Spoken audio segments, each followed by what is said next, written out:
Hello everyone, how you doing? Thanks for coming in. Good to see you. Today we are going to be talking about Metal Gear Online again, and probably the last bit of information we are going to get before the game comes out tonight-ish, whatever. So reading this, it's a mixed bag, I'm going to tell you right now. There's some good, there's some bad.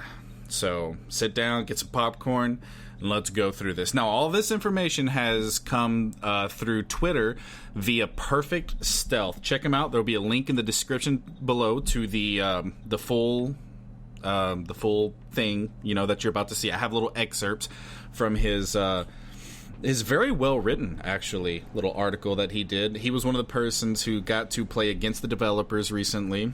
So I'm going to go through everything he said.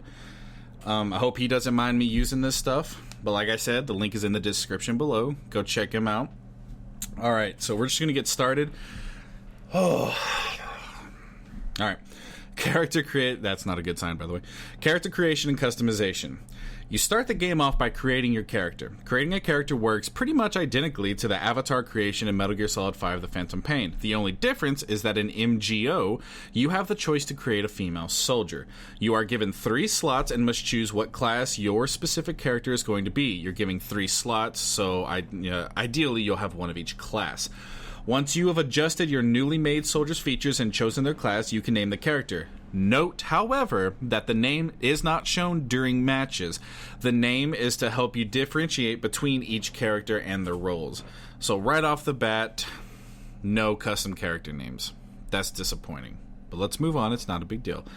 After you're done tweaking your character to your liking, you are taken out of the free roam area where you can begin customizing your loadouts.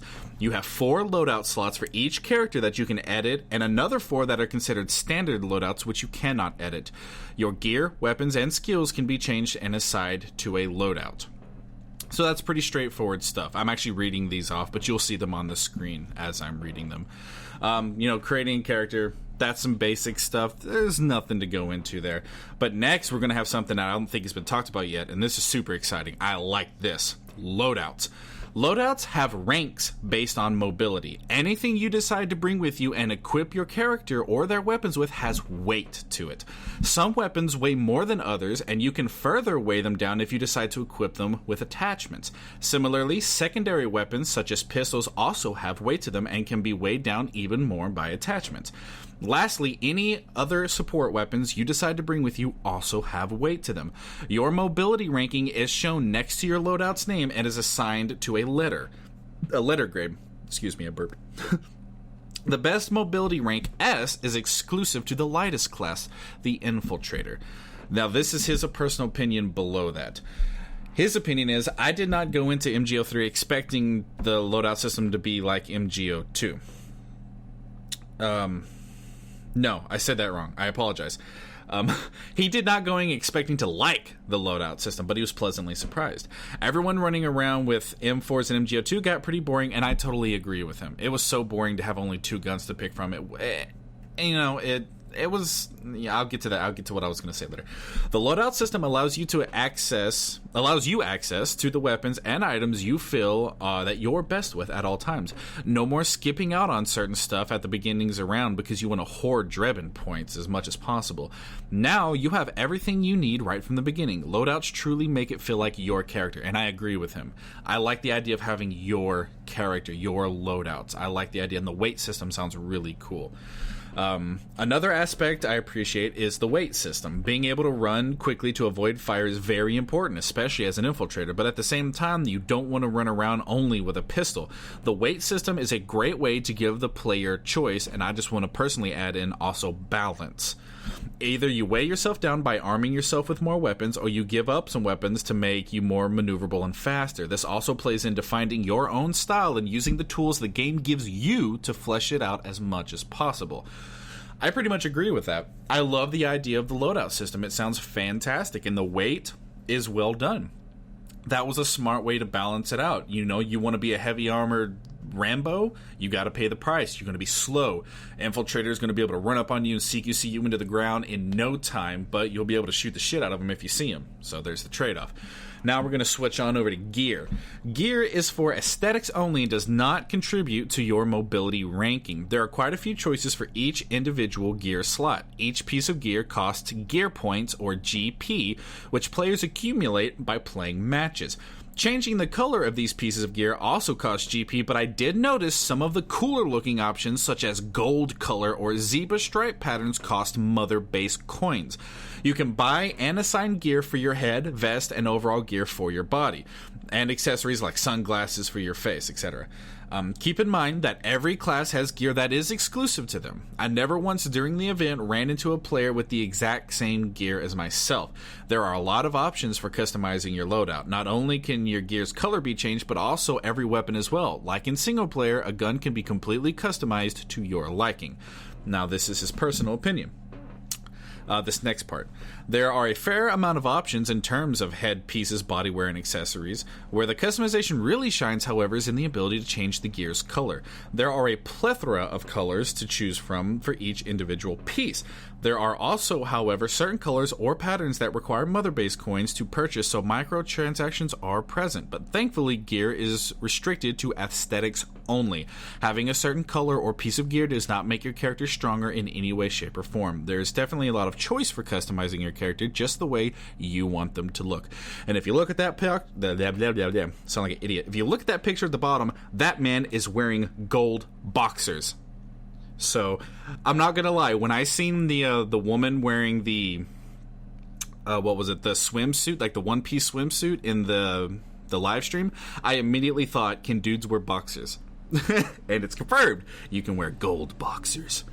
But as far as my own personal opinion, I'm okay with all this. This all sounds good. Nothing here sounds bad, except for the microtransactions. But however, I've been hoarding mother base coins from single player. Now, if that carries over from single player, I'm totally cool with this, because I have loads of mother base coins that I'm not using. So we're going to have to see how that works out. But so far, again, it's still sounding good. So let's move on to skills. It gets better here too, especially for MGO2 vets. Skills make a return to Metal Gear Online in a way similar to how they were implemented in MGO2. Every skill has 3 levels, levels 1, 2, and 3. Each level improves that certain skill in a unique way. Also, there are certain skills that are exclusive to certain classes. For example, Stealth Camo, a skill exclusive to the Infiltrator class, adds the Stealth Camo item to your inventory. The second level makes the battery recharge on the Stealth Camo faster, and the cloaking effect lasts longer. The downside to using higher level skills of each skill is that every ascending level of that skill takes up more slots. So Stealth Camo level 3 takes up 3 of the 4 slots you are given, leaving only 1 slot for another level 1 skill. Finding your own playstyle and skill to match that certain playstyle will be crucial to your success online. If you have a team or clan that plans to be competitive, finding the right balance between classes and their loadouts, while also coordinating the strengths and weaknesses of each of your players, will be key to winning over other teams. I cannot wait to see what teams come up with. Now, I have to say, that sounds great. That, if I'm not mistaken, that's exactly like it was in MGO2. You had 4 slots, and mine was always Blade 3 and Runner 1. I'm classic, what can I say? Now, this is his personal opinion that I'm about to read. I am really glad the developers decided to keep skills relatively similar to how they worked before. I always found the way MGO has a take on skills to be the best way there is. Again, there is another tool the game gives you to help you mold your playstyle to your personal character. As I mentioned above, I cannot wait to see what teams come up with, and the metagame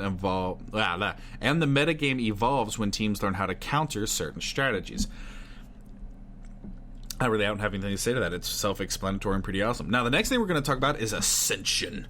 The last feature that is accessible in the customization menu is the Ascension option. This allows your character to basically level up all over again from level 1 in order to reach a higher rank. This is only possible due to once you've reached a certain level in your previous rank. Due to us being a higher level already at the event, I was not able to see this in action. Now, this is, for a lack of a better term, honestly, this is prestige like in Call of Duty. You pretty much hit, or if you play Payday 2, it's the infamy thing. You will reach max level, so let's say the max level is 50 or whatever, and you'll have the option to ascend, but we don't know why. what's the point of ascending? Just get a special thing next to your name? We don't know what it does, but I like the idea. So if you hit 50 and you want to kind of, because you see, with a new level up system, you can do that. In old MGO2 or in old MGO, you couldn't do that because there's a real skill based level up system. In this game, you have a more traditional RPG style level up system where you just go from 1 to, I'm assuming 50, don't quote me on that, but 1 to like 50, and then you can ascend. He says that you can ascend to go to a higher rank. So if you get to 1 to 50 and then ascend, can you go from level 1 to 60?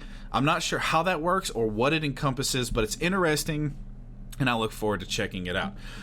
The next thing we're going to talk about is gameplay. As expected, gameplay in Metal Gear Online 3 is taken directly from Metal Gear Solid 5, The Phantom Pain, meaning your skills in aiming, CQC, diving out of harm's way, and your overall familiarity with Metal Gear Solid 5's mechanics will transfer over to MGO seamlessly. Camera speed can be adjusted just like in single player. 5 is default. He set his to 8 because that's what he likes, and auto aim correction can be disabled from the options menu as well. Now this next part is very important. Gunplay. A lot of people were worried about auto aim correction making aiming too easy, but at least in my experience, the opposite was true. Despite what you may have seen in the Tokyo Game Show footage, headshots are still the best way to eliminate or stun your enemy. When you have the auto aim option on, it always locks onto the enemy player's chest area, meaning it will take you at least an extra second or two to adjust the camera to the player's head. That's not to say the game is strictly headshot oriented. You can still kill fairly efficiently by just aiming at the body with certain weapons, but I can foresee that the better players will be the ones who can headshot consistently more times than not with auto aim correction disabled. Now, his honest opinion is, I honestly turned off auto aim immediately after playing with it once. In my honest opinion, I'm saying that word a lot, I apologize. It does more harm than good if you're trying to be a serious competitive player. Just like in single player, turning off reflex mode and auto aim helps you become a better player overall. I think that a couple of times when I was in a firefight, having AA turned off actually helped me win, since the other person had to move their reticle toward my head after the AA had already locked onto him. I have the advantage of aiming straight to their head and as a result inflicting more damage on the upper body or a headshot. This is something that you will have to try yourself and see if you like it. Also, killing does take a while shooting at the body. In the TGS footage, it may have seemed like it was 2 shots to the body and you're down, but that is simply not true, especially when you're using anything other than an assault rifle. SMGs take forever to kill when firing at the body. Now, this is going to be based on your personal preference, but I like that. I like how it kind of mimics auto aim from MGO2. Only in MGO2, if you had auto aim on, you were locked onto the chest and nothing else. Again, I really don't have much of an opinion here. I mean, this is some straightforward stuff. This is good information, and I have to give Perfect Stealth a big old round of applause for such well thought out little thing he did here. Now we're going to move on to CQC. Another concern most have is the CQC's grab lag range and it seemingly being overpowered. Unfortunately, I was told that nothing can really be done about the lag that occurs at times when you attempt at CQC chokeholding someone. It will never be exactly how it is in single player for obvious reasons. The range, however, is something I was worried about before actually getting to play the game. I can now safely say that I have no concerns after actually getting to play the game myself and seeing it in action. There was never a moment that I was grabbed that seemed ridiculous. Never once was I pulled from what seemed like halfway across the screen. Every time I was either slammed or choked, I seen the person when they were very close and already knew it was too late to actually retaliate. As for the strength of CQC in MGO3, I never saw it as overpowered. In MGO2, CQC slamming someone meant an automatic stun 99% of the time because of the CQC slam to stun knife combo that the community created. This is just eliminating the second step. It is also possible to escape the CQC chokehold if the person holding you doesn't have any of the CQC plus skills equipped. Now, if I could ask Perfect Stealth one question, it would be, if someone gets slammed, does it matter? You know, if you're choking someone out, in my mind, you should just be doing that to interrogate them. And there's so much more that I want to learn. But let's move on to his opinion. I honestly think CQC is fine how it is, but do keep in mind that we did play locally, so it may be a problem when playing online with people not in your area. The range is a big problem for a lot of people, but once you play the game, you don't really notice it. I have seen the videos complaining about how bad it is in FOB, but they usually only show CQC being performed on someone not moving. It does look pretty ridiculous when you're grabbed from that far away, but I can only speak from what I saw at the event. Never once was I CQC choked or slammed from what seemed to be a ridiculous range. I'm not saying it has never occurred to anyone or that it won't happen. I just never experienced it personally. I'd have to say that from what I've heard so far, CQC lag is going to be a problem. And again, he was playing locally, so he didn't get to experience what it's going to be like when some dude with garbage internet goes to grab you and then, you know, on your screen, you're nowhere near him. It's going to be just like MGO2. So, hey, if you're an MGO2 vet, you know what to prepare for. So, be ready for it.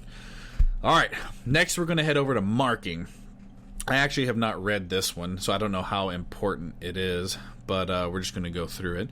Marking enemies is a new feature to Metal Gear Online. I wasn't sure how useful or balanced marking would be, but now I can't imagine playing without it. You can mark enemies in a multitude of ways, looking at them through binoculars, pressing the right stick to zoom in the camera, through scopes and sights, interrogating enemies during a CQC grab, and by using enemy locators, a returning item to MGO. E-locators, I love them. The way this is balanced is by making marking based on line of sight. I'm going to assume that's a typo because it sounds weird when I say it out loud. Let's see if I can correct that a little bit. The way that is balanced is by making the marking... I give up. Let's see. I'm going to spin forever on this. I apologize. But anyway, the way it is balanced is by making it based on line of sight, meaning you can unmark yourself using various methods. Equip your box, passing off the mark to a decoy, and just remaining out of sight for a while, all stop the mark placed on you. When you are marked, however, the enemy team can see your body pulsing an orange glow behind walls and other obstacles. You also have an orange triangle above your head, similar to the ones found in single player once you've marked an enemy soldier. This information is shared with your teammates, making marking is incredibly important to coordinating with your team. I'd have to say that I did not know about the breaking line of sight. I love that. So as long as someone can see you, you'll stay marked. But if you can get out of sight, then it'll go away. Now, how much time it takes to go away seems to be important. But let's move on to his opinion. Excuse me, I burped again. A great addition, in my opinion. Lots of people were afraid that being marked the whole match would be overpowered, and I agree with the sentiment. You'll be happy to know that there are just as many ways to unmark yourself once you've been marked as there are to mark someone.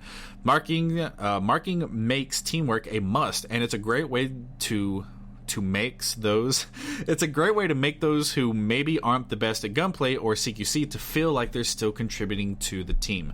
I love the idea. It's something I loved in Battlefield, at least not hardcore. I only played hardcore recently, but it's nice to be able to spot someone, and if you can't take them out, at least they know they're there.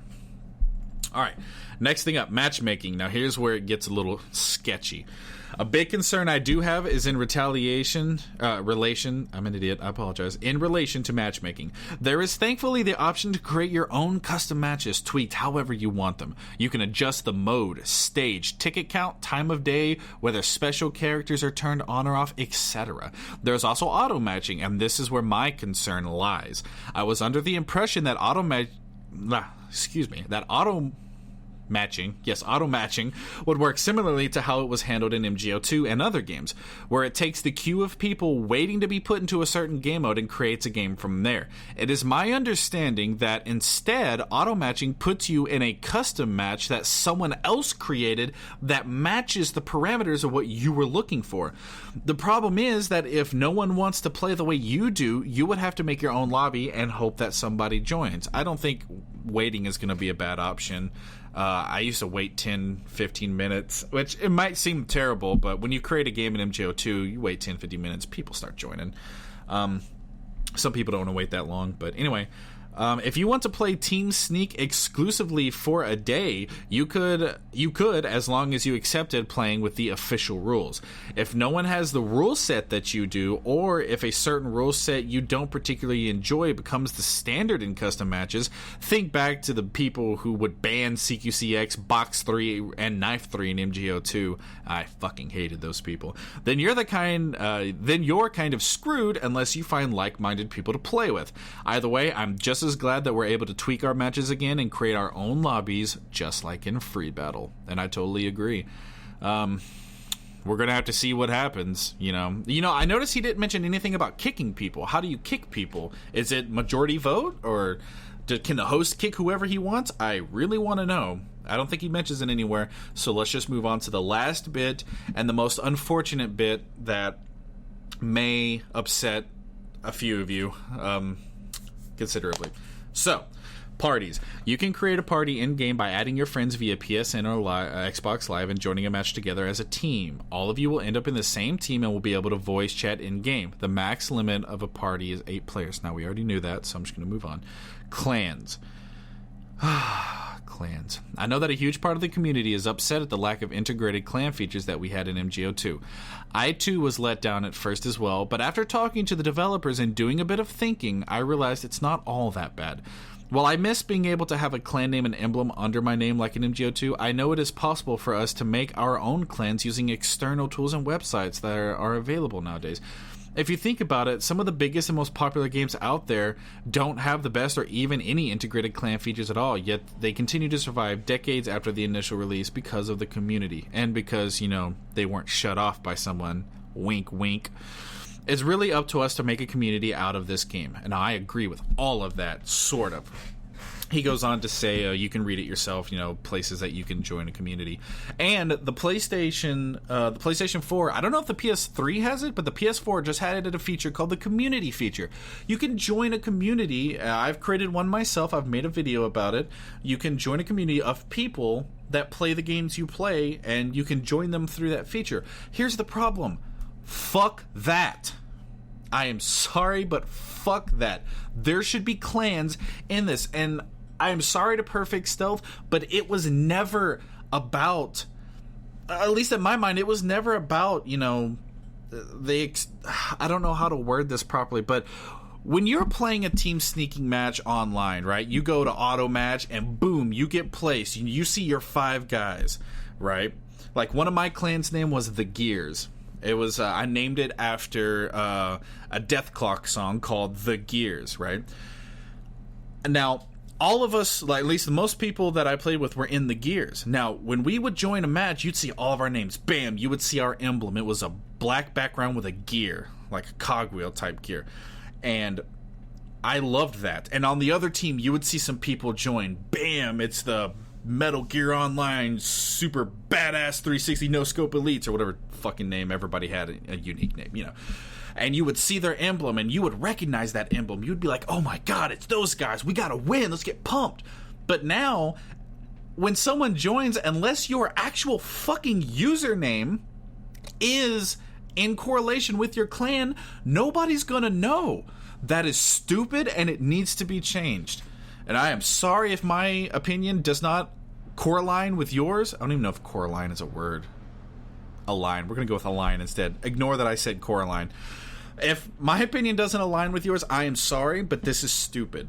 Like, that camaraderie, that being able to see your rivals, seeing a clan that you, I say hate for lack of a better term, but that clan that you are vicious against, that are your rivals, that's what it was always about, at least in my mind. Like, it was always about, coming together and going against another clan, a whole group of people that you could identify. You see that clan tag, the clan tag, you see their emblem. You get pumped when you go up against them, or you get mad because they're a bunch of cheating assholes or whatever. So, I don't agree with that part, but I do agree with, there are possibilities, since they didn't add clans, and you should fight back. Tell them we want clans in the game with emblems. They had the emblem creator from MGS5. It would have been fine. But I digress, there's many ways to join a clan and yada yada. And now to the last crappy bit of news. the last bit of news, period, but it's crappy news. Official games. You probably have already read this while I was ranting. I apologize. But some of the bigger aspects of MGO2 are not even in MGO3. The official games, the survivals, and the tournaments. We have been told, however, there are plans for offline tournaments and even online leagues. There were representatives from the ESL at the Community Day event, and they seem to be having a lot of fun. Konami has plans to support and promote leagues created by the community. As with the topic of clans, these type of things can be made possible by the community if we truly support the game. Now, I'm not going to read the rest of it. I don't know what to think about that. You know, that's some big things that we loved. Now, it still has plenty of good stuff. It's still going to be a fun game. I'm convinced, and I know it's going to be a fun game. But it's missing very important features to me. And there's a few more. Yeah, go check it out. Remember, links in the description below. Perfect Stealth. Go check out the full thing that he wrote up. The full, like, big, long page of stuff he wrote up. Because I left some stuff out that was, you know, not really interesting. There was one thing I did want to mention. Apparently in Team Sneak, the new Team Sneak called Cloak and Dagger, the defending team, which does not get stealth, can apparently get stealth if they use an infiltrator and equip stealth, which gives you momentary stealth against people who are stealthing. I'm a little iffy on this feature. I mean, the whole point of Team Sneaking was you had fucking stealth and they didn't, but we will figure out how it works and if that needs to be balanced as a community together. But anyway, guys, I hope you have a fantastic day. Go check out Perfect Stealth. You know, links in the description below. I've probably said that 5 times. You're probably tired of hearing it. I apologize. But I hope, like I said, I hope you guys have a fantastic day. MGO is coming out tonight.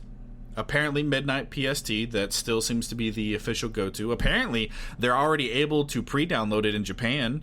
And it was like 6 p.m. sometime in Japan. I'm not entirely sure how it's going to work or whatnot, but like I said, have a wonderful day. I will see you guys in the next one.